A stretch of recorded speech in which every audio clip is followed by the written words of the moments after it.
Trinkst du wirklich schon wieder Kaffee? Das ist doch verrückt. Ja, ich brauche das einfach morgens. Ohne geht gar nichts. Du bist echt süchtig, oder? Das ist doch wie eine Droge. Ach Quatsch, es ist doch nur ein Genussmittel. Genussmittel. Du trinkst mindestens 5 Tassen am Tag. Okay, vielleicht ein bisschen viel. Aber es schmeckt halt.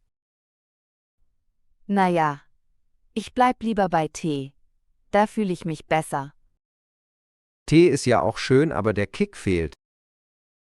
Dafür habe ich keine zittrigen Hände. Gib dir das nicht zu denken. Manchmal schon, aber ich brauche die Energie. Vielleicht solltest du mal einen Kaffee-Detox machen. Da wäre ich wahrscheinlich todmüde. Lieber nicht. Klingt, als hättest du Angst vor dem Entzug. Vielleicht ein bisschen. Ohne Kaffee bin ich nicht ich selbst. Und was ist mit Wasser? Das soll ja auch Wunder wirken.